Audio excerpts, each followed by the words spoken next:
That moment when you're impatiently waiting for your product to show up, it currently says that it'll be delivered on the 9th. The current date is the 9th. So you totally think your product's going to show up today, but then you do the unthinkable and you click on the track a package link. So far, all I've done was created a label. They haven't picked it up, it's not in transit, and it obviously hasn't been delivered. It also hasn't been updated since March 5th. That's freaking annoying. Hey yo guys, what's good, what's happening, and what's going on? Currently the time is 7:15. It's morning here on the 9th, and I'm still waiting for that link to be updated. I've been tracking that friggin' computer now for a couple days, and Purelator just isn't updating their shit. Now I don't know if they're backed up due to whatever reason, but it's taken them forever to friggin' update their links, so I have no idea what the hell's going on. I'm just hoping the package doesn't get lost, because that's one thing that Purelator is good at, is losing parcels. Anyway, got up this morning, had to take the biggest dump you ever did friggin' have. That was awesome. Instant weight loss, gotta love it. And today is a working day, so today we'll be working. You know, one thing that I'm kind of curious about is, I don't know if this thing's leaking or if it's just condensating. I think it might be condensating because look at all the moisture buildup inside the screen and everywhere else. And there's a lot of water. I don't know if there's water on the floor back there or not, but oh yeah, there's water on the floor. Oh yeah, there's water on the floor. I think this thing's leaking. Well, that's lovely. That's awesome. That's gonna get into the floorboards. I think this thing's scrap now. Man, I invested that money in that stupid water cooler tank and the damn thing doesn't even hold water. Isn't that awesome? Oh well, it is what it is, eh? It was worth the attempt to fix it. We did fix it. It did work, but obviously there's other problems with it. That's what happens when you... Well, that thing's pretty old too. I had that back when the X was here. So, and we used to buy the Culligan bottled waters from the grocery store for it and use it for making tea, coffee, ramen noodles, whatever. It was one of those things that both me and my brother got. My brother threw his out. I didn't. I kept mine because I'm a pack rat. And obviously, she no good because she's pissing water everywhere. That's friggin' awesome. No, it's not. It's friggin' horrible. Just gonna grab my mop here. I actually do own a mop. Isn't that something? Have I ever washed my floors? Twice. Do I plan on starting anytime soon? Probably not. Yeah, there's a lot of water on the ground here. Shit. Well, this sucks. Looks like that's going to become a side of the road ferry item as I send it out.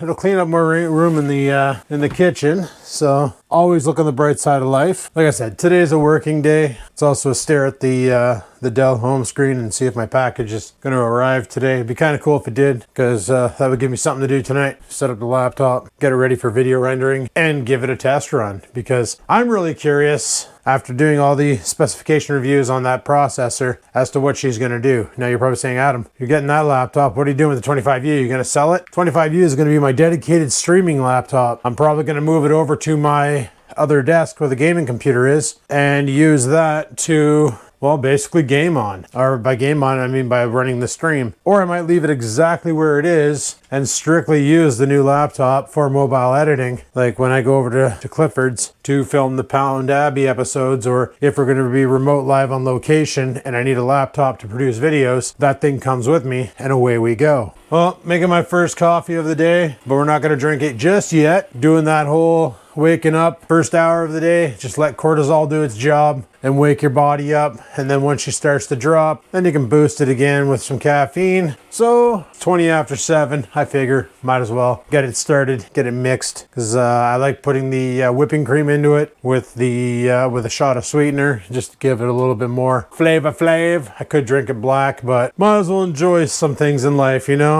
Might as well enjoy some things in life. So, oh man, today is going to be a busy day. I can already tell. And today we also have a meeting talking about the back to the office, but we kind of sort of already know what's going to happen. Going to be that much of a meeting explaining it, but they want us back in the office minimum 3 days a week. I figure I have two things I do, either all in or no. So it's like, unless they say, because today they could say that operations and IT don't need to be in the office, that we're able to work from home. And if they do say that, then maybe I'll continue working from home. I honestly see no point in taking the laptop to and from work constantly. like I said on a previous video, that's how it's going to get broken. So if they permit it and they say you can work from home indefinitely, then cool. Because my biggest concern is, what are they going to do? See, when I was a service officer 1 working with the contract company, we needed a lot more staff during the COVID times, the pandemic, due to the fact that things were extra busy because working from home poses a whole new level of nonsense. Now you're dealing with a lot of different kind of troubles, and they're a lot more frequent. So what ended up happening was the company gave the contract company the rights to literally recruit from anywhere in Ontario. See, when we were in the office, when we had an office building to work out of, we only had 4 locations where we could actually hire people from. And the pool got dry pretty quick. Not really, they were still able to find people, but it got pretty bad. So the moment we were all working remote, they're like, well, if they're gonna be working remote, might as well hire from anywhere, and that way there we can get a better pick, right? So they hired from all over Ontario, but now the problem is they want us to go back to the office, and some of these agents are in locations where we don't have offices. And it's funny because the one guy that I trained, he's down in Windsor, Ontario, and his home office is here in town. So that's quite the commute to come into the office every day, if you ask me. Now, rumor has it that they're probably going to tell the SO1s, because they're the non-unionized, like they're the contract workers through the vendor versus the full-timers. Rumor has it they're going to let them continue working from home indefinitely, where the union employees, non-contracts, are going to have to come into the office. Which, like I said, I have no problems doing. I got some serious cabin fever going on, so the ability to not be home and go into an office really appeals to me, especially now that I know that I don't have to go out and buy dress pants and dress up like a G-man. Because to be fair, I'd rather see other people than my dog every day. Not to say my dog's a dick or anything, but it'd be nice to socialize with people who can actually speak English. And a change of scenery wouldn't be so bad either. So going back to the office is pretty appealing. Jesus, Murphy, that's wet. I'm gonna grab a paper towel and see if I can sop some of that up. Paper towel, paper towel, paper towel. Yeah, I thought it was Oreo spilling his water, but turns out it's the water jug pissing out its guts. Well, that paper towel's doing its job. Yeah, this thing's definitely going in the garbage. Well, it was a cool project to do over the winter, to diagnose it and fix it. But I'm thinking somewhere along the line, something broke, some sort of a water spigot or something, I don't know. I really don't care. Like, I barely use it. I filled it up the other day, and the water line, well, yesterday I had the water line up to here, and she dropped that much overnight. So I'm just going to go ahead and say that she's pretty much shot. I'm not sure how the heck I'm going to drain it out, because the moment I pull that bottle, she's going to piss. And right now the side of the road ferry is offline, so, and I got enough shit in the garage. I don't need to add more shit to the garage. So I don't know what the hell I'm going to do with it until spring, when I can fire it at the side of the road. Hopefully somebody scoops it up, or the garbage people scoop it up. Otherwise, I'll just take it to the hazardous waste depot and fire it in one of their trailers, and they can pull the copper out of it, because there's probably copper in there. If I was into scrapping, I'd probably do that myself, but I'm really not into scrapping. Scrapping metal doesn't really interest me, obviously, because 2 years ago, I had a washer and dryer in the on the back patio, and I could have loaded them into a trailer, brought them to the scrapyard myself, got a whopping 20 bucks for them, potentially a flat tire. Instead, I put them at the side of the road, posted it on Facebook Marketplace. Free scrap metal, put a picture up, had a bunch of people ask if it was still there. I said yes, and then somebody just randomly showed up and grabbed it all. And I was like, cool, thanks, bye-bye. Because honestly, who the frig has time to be doing? Unless that's like your hobby, then cool. But I don't have time to be doing that, even though I have the truck for it. I really don't have the will or want to get a flat tire. That does not interest me one bit. Shouldn't interest you either. So yeah, what else is going on today? Potentially another Amazon order might show up. It could be my grip for the camera. That's not really exciting though. because it's just the grip. Like I said, I've been wanting one of those grips for a while. I saw a tractor head set up a long time ago, and I was like, man, I should do that with my camera. It would give me a spot to put a mic, give me a spot to put a light, and there's even a third shoe option where you could install like a viewing screen and then run it into the camera, and that way there you can actually have a bigger LCD to look at. But honestly, I don't need that. I really don't. I would do it with this. Like if I set up the video rig and I use the GoPro on it, oh yeah, for sure, 100%. I would set up the rig to use a viewing screen so that I can live monitor the video while I'm shooting, and there could be a chance that at some point in time I do attach this to it. But it's not hard to, when you're on ultra wide or wide, to aim the lens of a GoPro at your subject and acquire the image. Friggin' lens acquires like 135 to 160 degrees of video that usually you don't miss the shot that much. Usually you can get yourself a pretty clean shot of your target. Unless it's potato face. Potato face. Potato face. Potato face. I take it back, it's really hard to get a shot of potato face when he won't stop walking towards the camera and bumping into it. He just wants attentions. He just wants attentions. Rawr. Rawr. Who's a good boy? Who's a good boy? So another exciting day in the bay. Looks like it's going to be another, I don't want to say a warm one, but she's not supposed to snow today. It's supposed to be actually about -2, so that's all right. I've been thinking about grabbing the rest of this icebreaker that I got behind the door, right down there, and chucking it at the end of the driveway to try and melt that hump. Might do that after work. I don't know. Gonna see what we do. I got a workout tonight in the works. It's leg day. Everybody hates leg day. I'm along there with you because when you're done leg day, you got to use your legs still, and it kind of sucks. But I figured tonight we'll destroy the bottom half, and then tomorrow's the upper half, and then motherfucking Friday, boys. Friday is stream night. Gonna play some Vigeo games, so that could be kind of cool. Also, I've been thinking about when I go back to the office, what the heck I'm gonna do with this YouTube thing. Make a video every day, or pump the brakes on it, and try and do more themed videos. Like I said, this winter, it's weird how I always do that. Like in the summer, something happens, I get so distracted that I barely ever pick up the camera, film a couple fishing videos and call it a day. And then the fall happens, still not doing much. November hits, I pick it up and I'm back to daily vlogging. We do the Vlogmas, where you vlog every day Christmas. And then I just kind of get into this rhythm of producing videos every day during the most boringest months of the year. And I think that's the reason why, is because winter is super boring for me. So the only kind of entertainment I have is talking to a camera. That's what I do. You know what? I'm kind of hungry. I cut up that charcuterie the other day. I know I did. Okay, I'm gonna rinse off my plate. I might have to go out tonight to Walmart and get some more dish soap. Boop, boop, boop. Yeah, I had some cheese and some meats in the fridge there for a while. God, it has to be at least a month. And I never cut it up. I never put it in the charcuterie container or anything. So finally last week I came across it and I was like trying to make room in my fridge, and then I did. And check this out. You don't get any more keto than this. Look at that. Charcuterie, boys. I used to call it charcuterie, but my cousin got mad, so now I call it charcuterie. And if that pisses him off, well then you should seek psychiatric help, because it'd probably do him some benefits.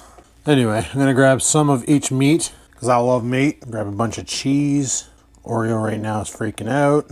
Not really, but you want some cheese? I can't give him the meat because it's like all seasoned and stuff, and he doesn't really do well with peppered meats. So I'm gonna go have some charcuterie. Charcuterie? It's charcuterie. And drink my coffee. That sounds like a battle plan, so I'll chime back in later and we'll talk some more. Goodbye. Alright guys, first break of the day. Forgot my coffee cup. I want my coffee cup because I'm gonna have a coffee. I'm gonna have a coffee. Excuse me, kitten cat. Yeah, I had my first coffee. It's pretty good, but I kind of want another one. It's like almost 11. Oh man, my friggin' legs are killing me, and I'm supposed to kill them again tonight. Oh, Jesus, everything else hurts too. Ryan's right, man. When he said everything's gonna hurt, he wasn't kidding. Everything friggin' hurts. Like you're sore all the time when you're doing his workouts. The only time I'm not sore is when Nikki comes up for 3 days and I don't work out for 3 days, because then everything can repair and I can beat the shit out of it again. It's a good time. You know, I got to thinking, because sometimes I do that. It's weird, I know. I don't mean to brag, but I'm gonna. But I got to thinking about shipping companies and all that. You know, with the price of gas being officially $2 a liter in town, if you do the math on that, the total conversion is about $8 a gallon US, something like that. I don't know. It's actually higher because the US dollar or something like that. I gotta do the math. It's 3.78 liters per gallon. So, and then the conversion is for every dollar Canadian, it's $1.28 American. If I do the mathematics, I can't do that on the fly. I have an idea. The answer is approximately 9.6768. That's the cost per, so 9.67, so $9.67 a gallon. That is what we're paying for right now in Canada in US money. Almost $10 a gallon up here. And you think we're getting ripped. We are getting ripped. And my big question is normally when fuel prices go up like gasoline, normally diesel doesn't follow, but diesel is following heavy, which leads me to believe that it's not a refinery issue, that in reality, it's a gas gouging issue. So when you got companies like Purolator and FedEx and this new one that showed up recently in telecom doing deliveries, it makes you wonder what they're gonna start doing to offset the cost of gas. Obviously, they're not gonna take a hit. Everybody wants to make more money than they did last year. So the solution is to start charging more for shipping. And normally that cost doesn't fall on the actual company that you're ordering a product from. That cost will fall back on the consumer. I saw a meme the other day on Facebook about how to conserve gas while driving.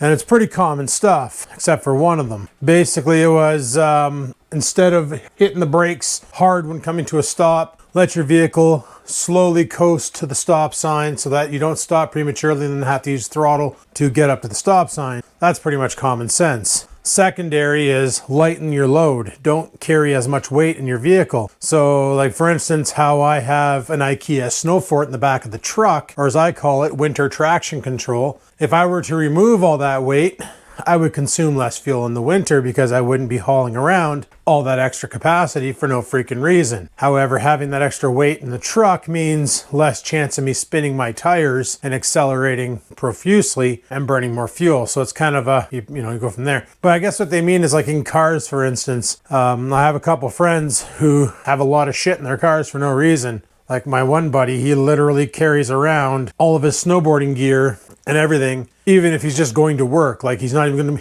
snowboarding in 2 weeks, but his back seat is non-accessible and his trunk is packed with shit that he could just bring in the house and lighten the load and save himself a bit of weight, which in turn means less weight for the car to push around, which should save on gas. The third is don't lean into the pedal too hard. Like when you're at a stop sign and a stop-go traffic, that's the worst for fuel consumption. Because a lot of people will, half throttle up and get to 50 kilometers an hour even before they're through the intersection, and then just let the car kind of run at 50 kilometers an hour. They say the better solution is give it just enough throttle to accelerate and slowly creep up to 50 kilometers an hour. That's pretty much common sense too. And if you have a manual transmission, don't take her to red line on every shift. At about 2,000 RPMs, shift to your next gear and go from there. But the next statement kind of doesn't make sense to me. And that statement was, don't vote for a Democrat.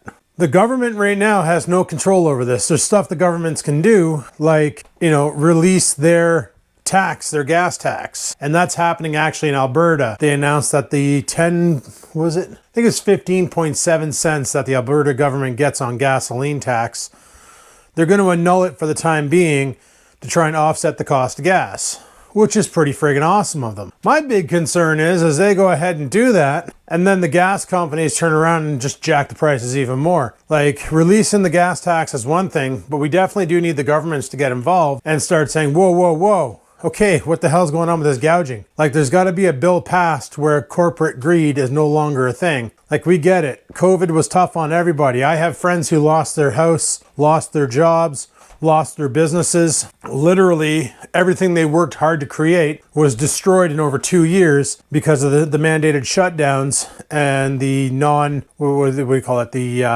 unnecessary businesses, pretty much. I believe the proper term is non-essential shutdowns. So a lot of them lost their businesses, lost a lot of money, lost their houses, had to completely reinvent their lives, moved to locations where they could get an essential job and survive, definitely not strive. And it was brutal. It was brutal on everybody. If it wasn't a mental game, it was an emotional game, and it was a financial game, and it was freaking brutal. But the number one solution is not to turn around when things are finally starting to pick up and start gouging to recuperate your freaking profits. That's the most ignorant thing you can possibly do. And that's literally what's happening right now, is these companies are turning around and gouging. Like, just making sure there's no packages outside. But that's literally what's happening. Is like last year in 2021 when they did the shutdown over summer and they started closing off some businesses and stuff. They realized there was an uptake on lumber purchase because a lot of people were like, well, if I'm stuck at home alone, might as well get some renovations done. Let's finally get some projects going. So because of the uptick on lumber sales, the lumber companies were like, wow, we're really moving a lot of lumber. Maybe it's time to jack the prices on this and start turning a profit. And then lumber went up in price big time, you know? I'm surprised the same shit didn't happen in 2020 with friggin' toilet paper when everybody was hoarding that. I'm surprised Charmin didn't go, huh, people really like to wipe their butts now, don't they? That's pretty neat. Let's take her up a notch. Let's charge 20 bucks instead of 10, you know? Start making some profit. But now that people are going back to work and commuting is going to be becoming a thing, especially in larger cities, the price of gas goes up because now the demand's there. Before, if you were just sitting at home and you barely drove, and the only people who drove were people who worked for Skip the Dish, there was no real need for gas, so dropping the price wasn't that bad of an idea. Gouging, corporate greed, it's a thing. A lot of people are blaming the government. They're not solely to blame. There are things they can do, but there are things they can't do. And a lot of the times they don't want to do because they're not looking to ruffle any feathers, and they like to find a peaceful solution to resolve the problem. But in the long run, there is no real peaceful solution. Sometimes you gotta be a dick. So I do like what Alberta's doing. They're taking a nice stance on this, but at the same time, I don't think it's enough because, you know, the government takes away their tax credit, or takes away their gas tax. Federal government takes away their gas tax. Like if the Ontario government did that, we would be from $1.96 a liter. I think that's what it was that Joss mentioned yesterday. We'd be down to $1.80. And then if the federal government dropped theirs, we'd be back down to $1.70, which is still way higher than it was a month ago. So I could just see the gas companies turn around saying, oh, well, pumps just dropped 25 cents because let's just bring it up 25 cents. Let's charge 25 cents more a liter and make that money. Try and recoup the losses from 2020. And that's exactly what's happening. So a lot of people are pointing blame at the wrong people. You need to point blame at the right people. That's corporate greed. It is what it is. But let me know what you think. Let me know in the comments down below. Guys, I'm still waiting for that damn laptop to show up. Hasn't budged on the friggin' tracking order. I don't even know if it's gonna arrive today. But if it does, I will let you know because we will be doing an unboxing. And I do want to do a render test of that machine. Why'd that go to sleep? That was weird. Anyway, I want to do a render test of that machine versus my machine, and well, the new machine versus the old 2500, and just see which one comes out on top. Anyway, I don't know why that went to bed. I'm definitely supposed to be back in. But anyway, guys, on that note, thanks for watching. Hopefully you enjoyed today's video. If you did, click the like button. Any questions, comments, concerns, down below they go. And let me know what you think about this whole gas crisis. This is getting out of hand. I'm pretty sure there is a resolution out there. It's just people need to step up. Until next time, guys, live it to win it. Peace the frig out.